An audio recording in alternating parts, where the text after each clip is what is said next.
स्वागत दोस्तों आपका आपके अपने YouTube चैनल एग्जाम विक्ट्री में। मैं आपका दोस्त आपके साथ विष्णु पनवार, और आज हम बात करेंगे हरियाणा जीके के एक और अन्य महत्वपूर्ण टॉपिक जिसका नाम है हरियाणा राज्य के प्रमुख किले। आइए तो शुरू करते हैं। सबसे पहले आता है हमारा राजा सारस का किला। तो राजा सारस का किला पूछ लिया जाए तो वो पड़ता है हमारा सिरसा के अंदर। सिरसा, और सिरसा से याद रखना इसे संतों की नगरी कहते हैं। संतों की नगरी, इसका उपनाम क्या है? संतों की नगरी सिरसा। और अबूब शहर वन्य जीव अभ्यारण्य, अबूब शहर वन्य जीव अभ्यारण्य भी हमारा कहाँ पर पड़ता है? जो कि हरियाणा का सबसे बड़ा वन्य जीव अभ्यारण्य है। अबूब शहर वन्य जीव अभ्यारण्य पड़ता है सिरसा के अंदर। राजा सारस का किला कहाँ पड़ता है? हमारा पड़ता है सिरसा के अंदर। इसके बाद आता है फिरोज शाह का किला। फिरोज शाह तुगलक, फिरोज शाह तुगलक का किला, फिरोज शाह तुगलक का किला। और फिरोज शाह तुगलक भारत का जो शासक था, सम्राट कब बना था? 1351 के अंदर। इसने हिसार और फतेहाबाद नामक दो हरियाणा के अंदर शहरों की भी स्थापना की थी, हिसार और फतेहाबाद। और इन दोनों से याद रखना हिसार और फतेहाबाद के अंदर इसका किला पड़ता है। हिसार के अंदर और फतेहाबाद के अंदर इसका किला पड़ता है। इसके बाद हम बात करते हैं भाई उदय सिंह का किला। तो भाई उदय सिंह के किले की जब हम बात करते हैं तो वो हमारा इसका निर्माण पूछ लिया जा सकता है। 1767 के अंदर इसका निर्माण हुआ था, और यह पड़ता है हमारा कैथल के अंदर। कैथल के अंदर पड़ता है, और कैथल को कहते हैं कपिल मुनि नगरी। कपिल मुनि नगरी, याद रखना कैथल को क्या कहते हैं? कपिल मुनि नगरी। इसके बाद हम बात करते हैं हमारा अस्सीगढ़ का किला। 80 इंपॉर्टेंट है, एग्जाम पूछ जाता है। अस्सीगढ़ का किला, अस्सीगढ़ का किला पड़ता है हिसार, और हिसार के अंदर पूछ लिया जाए तो हांसी, ठीक है, हांसी के अंदर। और इसका निर्माण करवाया था पृथ्वीराज चौहान ने। इसका निर्माण किसने करवाया था? पृथ्वीराज चौहान ने, ठीक है, पृथ्वीराज चौहान ने इसका क्या करवाया था? निर्माण। ये पूछा जा सकता है कि इसके अंदर एक फैक्ट्री है, बंदूक बनाने की फैक्ट्री। बंदूक बनाने की फैक्ट्री पूछी जा सकती है किस किले के अंदर है? तो वो अपनी होगी बंदूक बनाने की फैक्ट्री अस्सीगढ़ किले के अंदर। एक पूछा जा सकता है तलवार बनाने की फैक्ट्री। तलवार बनाने की फैक्ट्री की जब हम बात करेंगे वो भी अपनी कहाँ होगी? वो भी अपनी होगी अस्सीगढ़ किले के अंदर। और तलवार बनाने की फैक्ट्री इसके अंदर लगवाई थी राजा द्रुपद ने, राजा द्रुपद ने। और बंदूक बनाने की फैक्ट्री इसके अंदर लगवाई थी जॉर्ज थॉमस ने। जॉर्ज थॉमस ने इसके अंदर बंदूक बनाने की फैक्ट्री लगवाई थी। अस्सीगढ़ का किला कहाँ पड़ेगा? हिसार, हांसी के अंदर। और हांसी से याद रखना हांसी के पेड़े बहुत ज़्यादा प्रसिद्ध है। और पृथ्वीराज चौहान ने इसका निर्माण करवाया था। और पूछा जा सकता है कि पृथ्वीराज चौहान ने किन दो किलों का निर्माण 12वीं शताब्दी में करवाया था? तो याद रखना एक तो है अपना अस्सीगढ़ का किला हांसी वाला, और एक पड़ता है त्रावड़ी का किला, त्रावड़ी का किला, ठीक है, त्रावड़ी का किला। और त्रावड़ी से याद रखना यह पड़ता है करनाल के अंदर। और बासमती चावल है ना हरियाणा का सबसे ज़्यादा किसका प्रसिद्ध है? तो वो त्रावड़ी नामक शहर का ही प्रसिद्ध है। यहाँ से एक बॉलर भी आता है नवदीप सैनी। नवदीप सैनी इंडियन जो बॉलर है क्रिकेट टीम में, ठीक है, नवदीप सैनी ने कहा जाता है करनाल एक्सप्रेस। करनाल एक्सप्रेस इनका उपनाम है, पूछा जा सकता है। तो इनका संबंध है त्रावड़ी से, त्रावड़ी पड़ता है करनाल से। और त्रावड़ी का किला किसने बनाया था? पृथ्वीराज चौहान ने बनवाया था। इसके बाद हम बात करते हैं ढोसी का किला। ढोसी का किला, ढोसी का किला, और ये पड़ता है अपना MG यानी कि महेंद्रगढ़ के अंदर। ढोसी का किला कहाँ पड़ता है? महेंद्रगढ़। और महेंद्रगढ़ का प्राचीन नाम पूछा जा सकता है कनौड़। महेंद्रगढ़ का प्राचीन नाम क्या है? कनौड़। महेंद्रगढ़ का मुख्यालय पूछा जा सकता है, मुख्यालय कहाँ पर है? तो नारनौल महेंद्रगढ़ का क्या है? मुख्यालय है नारनौल। याद रखना ढोसी का किला कहाँ पड़ता है? महेंद्रगढ़ के अंदर पड़ता है। महेंद्रगढ़ का किला ऐसा भी पूछा जा सकता है, तो महेंद्रगढ़ का किला महेंद्रगढ़ के अंदर ही पड़ता है। और इसका महेंद्रगढ़ का किला है ना, जो महेंद्रगढ़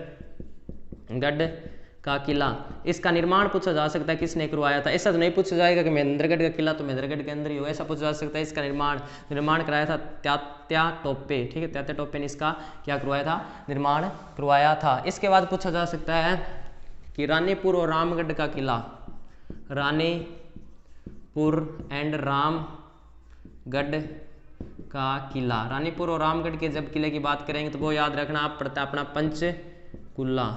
पंचकुला से याद रख सकते हैं कि राम की कितनी रानी थी? 5 रानी थी। तो रामगढ़, रानीपुर और रामगढ़ का किला हो गया अपना पंचकुला। और पंचकुला से याद रखना ये भूकंप प्रभावित क्षेत्र है हरियाणा का। और मोरनी की पहाड़ी भी कहाँ पाई जाती है? मोरनी की पहाड़ियाँ भी हमारी पंचकूला के अंदर ही पाई जाती है। और जिनकी सबसे ऊंची चोटी कौन सी है? करो। हरियाणा की भी सबसे ऊंची चोटी है ये करो, ठीक है। तो याद रखना रानीपुर व रामगढ़ का किला कहाँ पड़ता है? हमारा पड़ता है ये पंचकूला के अंदर। इसके बाद बात करते हैं सिरमौर का किला। सिरमौर का किला, सिरमौर का किला। सिरमौर के किले की जब हम बात करते हैं तो वो पड़ता है अपना अम्बाड़ा के अंदर। अम्बाड़ा कहते हैं मिक्सी सीट, ठीक है, और वैज्ञानिक नगरी। और इसका निर्माण कराया था राजा कुलसन ने, ठीक है, राजा कुलसन ने इसका क्या करवाया था? राजा कुलसन ने इसका निर्माण करवाया था। तो सिरमौर का किला अपना कहाँ पड़ता है? सिरमौर का किला पड़ता है अम्बाड़ा के अंदर। इसके बाद बात करते हैं हम बूडिया, बहुत इंपॉर्टेंट है, पूछा जाता है। बूडिया का किला, सगौरा का किला व छछरौली का किला। छछरौली का किला, ये सभी के सभी अपने कहाँ पड़ते हैं? तो यमुनानगर के अंदर पड़ते हैं। यमुनानगर के अंदर ये सभी के सभी किले हमारे पड़ते हैं। बूडिया किला, सगौरा किला, छछरौली का किला। छछरौली से याद रखना इसे हरियाणा का चेरापूंजी कहा जाता है। हरियाणा का चेरापूंजी या मासिन राम कहा जाता है। हरियाणा का चेरापूंजी या मासिन राम कहा जाता है क्योंकि यहाँ पर हरियाणा की सबसे ज़्यादा बारिश होती है। हरियाणा में सबसे ज़्यादा बारिश पूछी जा सकती है कहाँ होती है? छछरौली के अंदर ही होती है, इसलिए इसे हरियाणा का चेरापूंजी, हरियाणा का मासिन राम कहा जाता है। और छछरौली पड़ता है हमारा यमुना नगर के अंदर। एक और पूछा जा सकता है कलसिया का किला, कलसिया रियासत का किला, ठीक है। कलसिया रियासत का किला की बात करते हैं। या रानी की खिड़की, रानी की खिड़की किस किले में? तो रानी की खिड़की या कलसिया रियासत का किला की बात करते हैं तो वो भी अपना छछरौली के अंदर पड़ता है। छछरौली कहाँ पड़ती है? यमुनानगर के अंदर पड़ती है। इसके बाद बात करते हैं राजा गजपत का किला। राजा गजपत का किला, तो राजा गजपत के किले की जब हम बात करते हैं, राजा गजपत का किला ये पड़ता है अपना करनाल के अंदर। और करनाल को कहा जाता है सीएम सिटी। धान का कटोरा भी करनाल को कहा जाता है, धान का कटोरा। गेहूं की टोकरी, गेहूं की टोकरी पूछ ली जाए, गेहूं की टोकरी वो हम कहते हैं सिरसा को। सिरसा को क्या कहते हैं? गेहूं की टोकरी कहते हैं। तो याद रखना राजा गजपत का किला कहाँ? करनाल। एक ये भी पूछा जा सकता है जींद का किला, तो जींद का किला याद रखना, जींद का किला जींद के अंदर ही पड़ता है। एक ये भी पूछा जा सकता है कि मिट्टी से बना एकमात्र किला, तो वो होगा रानिया दुर्ग, रानिया दुर्ग, ठीक है। रानिया किला, रानिया का किला, दुर्ग या रानिया का किला, मिट्टी से बना हरियाणा का एकमात्र किला, तो वो होगा रानिया का किला। इसके बाद ये भी पूछा जा सकता है काबुली बाग मस्जिद या काबुली बाग किला। काबुली बाग मस्जिद या काबुली बाग किला ये दोनों के दोनों एक ही नाम है। इनको मस्जिद भी बोल दिया जाता है, किला भी बोल दिया जाता है। पानीपत के अंदर पड़ता है, पानीपत। और इसका निर्माण किसने कराया था? बाबर ने करवाया था।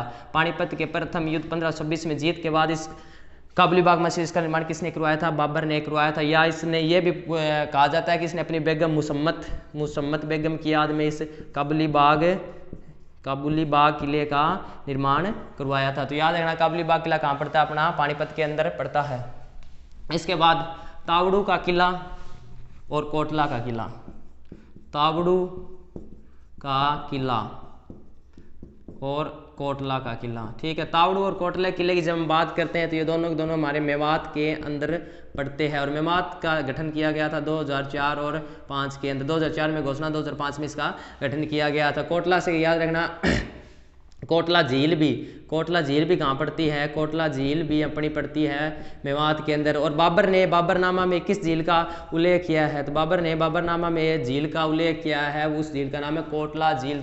पूछा जा सकता है कि बाबर ने अपने बाबरनामा में किस झील का उल्लेख किया? तो वो है कोटला झील। कोटला का किला और तावड़ू का किला कहाँ पड़ता है? मेवात के अंदर पड़ता है। राजा नाहर सिंह का किला, राजा नाहर सिंह का किला। और जब राजा नाहर सिंह के किले की हम बात करते हैं तो वो याद रखना अपना बल्लभगढ़ के अंदर पड़ता है। बल्लभगढ़ फरीदाबाद के। बल्लभगढ़ का नया नाम क्या है? बलरामगढ़ या पुराना नाम क्या है? बलरामगढ़, ठीक है। याद रखना राजा नाहर सिंह का किला कहाँ पड़ता है? बल्लभगढ़। बल्लभगढ़ का नया नाम बलरामगढ़, पुराना भी बलरामगढ़। बलरामगढ़ दिया होगा तो बल्लभगढ़ कर देना, बल्लभगढ़ दिया होगा तो बलरामगढ़ कर देना। राजा नाहर सिंह का किला बल्लभगढ़ फरीदाबाद के अंदर पड़ता है। तो याद रखना फरीदाबाद के अंदर पड़ता है। मटिया का किला, ठीक है, मटिया का किला। और मटिया का किला से याद रखना कि इसका निर्माण किसने करवाया था, इसका निर्माण करवाया था शेरशाह सूरी ने। ठीक है, शेरशाह सूरी ने इसका क्या करवाया था, मटिया के किले का निर्माण करवाया था। तो याद रखना कि शेरशाह सूरी किसने, यही पूछा जाएगा कि मटिया के किले का निर्माण किसने करवाया था, तो मटिया किले का निर्माण शेरशाह सूरी ने करवाया था।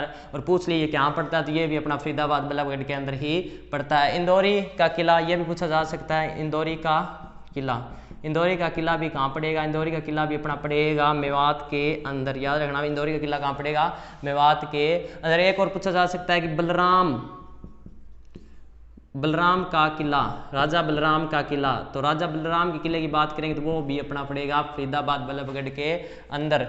और ये भी पूछा जा सकता है कि लाहौरू का किला, तो ये भी भिवानी, ये एक शहर है भिवानी के अंदर, तो ये भिवानी के अंदर ही होगा। याद कर लेना, ज़्यादा मतलब मुश्किल नहीं है, नाम से भी याद हो जाएगा। लोहारू का किला, और लोहारू का किला पड़ता है अपना भिवानी।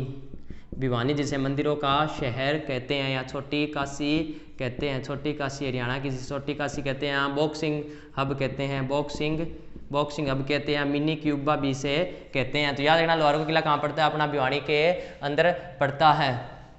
इसके बाद हम बात करते हैं राजा कर्ण का किला। कर्ण का किला कैसे कर्ण और कैसे करनाल, और तो करनाल के अंदर पड़ता है राजा कर्ण का किला। याद रखना कि राजा कर्ण का किला कहाँ पड़ता है, करनाल के अंदर पड़ता है। बादशाहपुर का किला, बादशाहपुर जगह है अपनी गुरुग्राम के अंदर, तो बादशाहपुर का किला भी कहाँ होगा, गुरुग्राम या गुड़गाम के अंदर होगा, गुरुग्राम के अंदर होगा बादशाहपुर का किला। गोपालगिरी का किला, ठीक है, गोपाल इंपॉर्टेंट है, गिरी का किला।